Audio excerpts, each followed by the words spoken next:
Estimados amigos, sean bienvenidos a este segundo video en donde hablaremos de los aspectos políticos de la República Aristocrática. En primer lugar, es un periodo de cierta estabilidad política, paz social y reemergencia del civilismo. El término describe a una sociedad gobernada por una oligarquía que combinaba la violencia y el consenso, pero con la exclusión del resto de la población. Así, los gobernantes durante este periodo fueron Nicolás de Piérola entre 1895 y 1899, López de Romaña entre 1899 y 1903, Manuel Candamo entre 1903 y 1904, José Pardo y Barreda 1904-1908, Augusto de Leguía 1908-1912 en su primer gobierno, Guillermo Billinghurst, 1912-1914, y Óscar R. Benavides, 1914 y 1915. Tengamos en cuenta entonces a esta sociedad oligárquica que gobernó nuestro país durante esta etapa. En el Perú encontramos una oligarquía compuesta por terratenientes semifeudales en la sierra, burgueses agroexportadores en la costa norte, financistas y comerciantes en la capital, entre otros, como lo mencionan Piz y Romero. El núcleo de esta élite era un grupo informal denominado los 24 Amigos, el cual se reunía en el Club Nacional para discutir asuntos nacionales. Esta oligarquía era eurocéntrica y afrancesada, pero apenas se sabía algo acerca del resto del país, salvo por las visitas ocasionales a sus haciendas. Además, se organizó en partidos, en especial el civilista y el demócrata, que tomaron exitosamente el aparato estatal para mantener el dominio sobre la sociedad. Además, existían alianzas entre gamonales para mayor alcance de sus propuestas. Tenían una mentalidad y perspectiva común en lo que respecta a las cuestiones más amplias del papel del Estado en la sociedad o en la necesidad de controlar las clases populares. Sin embargo, también hubo desacuerdos y discordias dentro de la oligarquía debido a los diversos intereses sectoriales que representaban. Aquello se manifestó en el Congreso, el número de ministros dispuestos entre el 86 y el 19, por ejemplo. Es más, la legislatura también rechazó los presupuestos enviados por el presidente para su aprobación en 1901, 1903, 1911, 1914 y 1917. Todo ello debido a los conflictos internos que se sucedían dentro de la oligarquía. Sin embargo, también es importante mencionar que esta oligarquía fue más moderna y empresarial de la que había sido antes de este periodo. Pero, ¿cuál fue la mentalidad oligárquica que suponían estos miembros? En primer lugar, se encontraba el catolicismo. La religión, como en la época colonial, se encuentra presente en los principales actos de la vida social. Es uno de los instrumentos que vinculan a los oligarcas con las clases subalternas. Las grandes haciendas costeñas, como en sus similares andinas, encontramos una capilla y un santo patrón que originaba una festividad anual en la que participaban todos con un mismo fervor cristiano. La concepción señorial de la sociedad hacía referencia a que la condición de oligarca no solo nacía de la posesión de determinados bienes, contaba también la pertenencia a una determinada familia. Pero esto último no era solo un problema oligárquico o la herencia de un apellido. Significaba asumir un determinado comportamiento donde contaban la moralidad, el respeto de sus iguales, la obediencia de sus subalternos. Las concepciones señoriales exigían que no se ocultaran las pertenencias a una clase social. Todo lo contrario, debía exhibirse como signo de prestigio y mecanismo de dominación. El paternalismo era la derivación lógica de la privatización de la vida política y existía gracias al débil desarrollo del Estado y de sus aparatos ideológicos o represivos.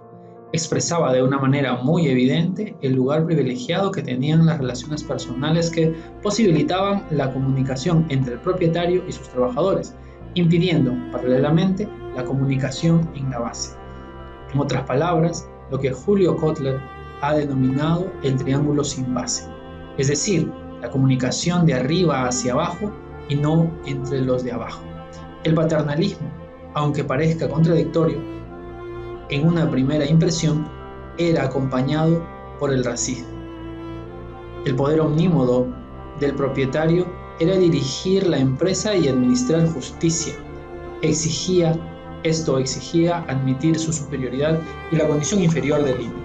Se consideraba al indio producto de una serie de degeneraciones, un ser inferior al que había que explotar o proteger, pero al que no se le podía conceder los mismos atributos que a los ciudadanos.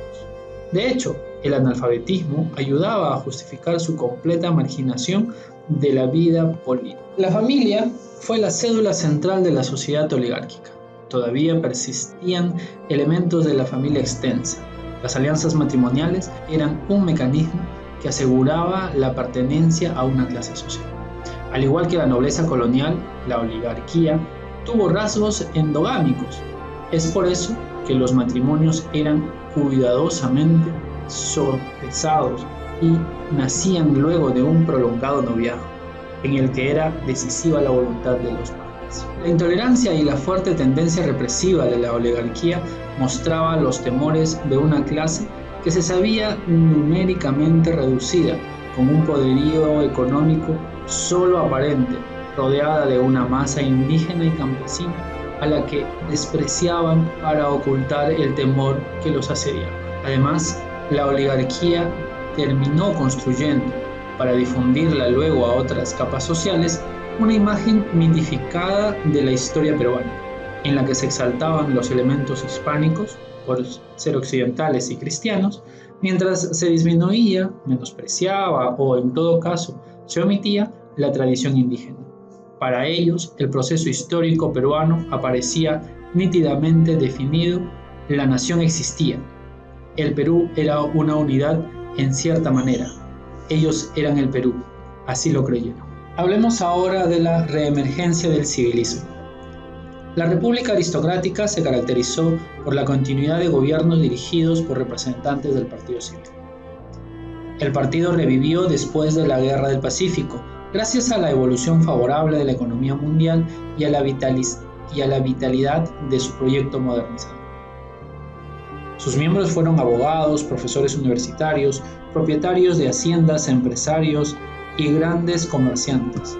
También tuvieron un lugar importante los líderes provincianos y miembros de la clase media urbana. Las brechas sociales no resueltas hicieron que los gobernantes civilistas fueran elegidos por una minoría de la población, analfabeta y masculina. Desde su fundación, el partido adoptó el liberalismo como lineamiento político, pero este no se aplicó a la misma manera durante la República aristocrática. Veamos en qué consistió el liberalismo civilista, tanto antes de la guerra como en esta época de la República aristocrática. Los liberales civilistas antes de la guerra con Chile eran más liberales en lo económico que en lo político, pues seguían por un determinismo económico para modernizar el país. No plantearon grandes reformas sociales ni se enfrentaron a la Iglesia. Plantearon su labor indigenista a través de la difusión de la educación primaria. Su principal aporte fue la recuperación de la política electoral para la participación de diversos grupos sociales, empleados públicos, artesanos, propietarios, jornaleros, universitarios y capitalistas. Contribuyeron así al desarrollo de una política democrática, pero no pudieron superar las limitaciones de su época, el clientelismo y el elitismo. Rojas 2013. Los liberales civilistas durante la República aristocrática se caracterizaron por la adopción de un liberalismo con connotaciones conservadoras, especialmente respecto del voto de los analfabetos y la estabilidad política. Asumen una posición racista y excluyente, abandonando los planteamientos del liberalismo clásico. Así se acercaron más a los conservadores. El Partido Demócrata fue fundado en 1884 por los seguidores de Nicolás de Piero. En cuestiones políticas se acercaban al pensamiento civilista. En términos económicos, a pesar de que el partido también se adhería a los principios básicos del liberalismo clásico, estaban menos opuestos a la regulación gubernamental del comercio y más receptivos a las demandas de la clase obrera. Estaban a favor que la Iglesia mantuviera sus privilegios. Su único presidente fue Guillermo Billinghus, a quien tenemos en imagen. A pesar de estar liderado por miembros de la clase alta, tenía el apoyo de comerciantes menores, empleados de clase media, artesanos y otros trabajadores menos calificados. Además, gozaban considerablemente del apoyo en el interior del país. Hacia el final de su existencia, el partido se fue tornando más populista. En 1912 fue tomado por Guillermo Billinghus, al creer que el republicanismo y el capitalismo solo podían ser salvados si se incorporaban a las clases populares. Billinghus intentó llevar a cabo reformas para lograr este punto. Hablemos ahora de dos partidos, el constitucional y el liberal. El constitucional, fundado por Andrés Avelino Cáceres en 1886, para que él y sus allegados lograran alcanzar el poder, establecían que los civilistas no tuvieron problemas en renovar su alianza con el Partido Constitucional y los constitucionalistas estuvieron presentes en la mayoría de los gobiernos civilistas. La existencia del partido pasó a depender del éxito de los civilistas. Cuando estos últimos desaparecen por el triunfo de Leguía, el partido quedó menguado. El Partido Liberal fue fundado por Augusto Durán en 1901. Encontró apoyo en los sectores urbanos y medios. No tenía dirección ideológica clara, solo un vago programa liberal que incluía anticlericalismo, el gobierno transparente, el respeto por la Constitución y el debilitamiento del Poder Ejecutivo a favor del Legislativo. En términos económicos, aboga por la libertad de industria. Se realizaron alianzas entre el Partido Constitucional, la Unión Nacional y el Partido Demócrata. Con esto hemos llegado al fin de esta presentación. Te dejo a continuación la bibliografía que hemos consultado y a la cual hemos hecho referencia en muchos momentos durante esta presentación. Muchas gracias.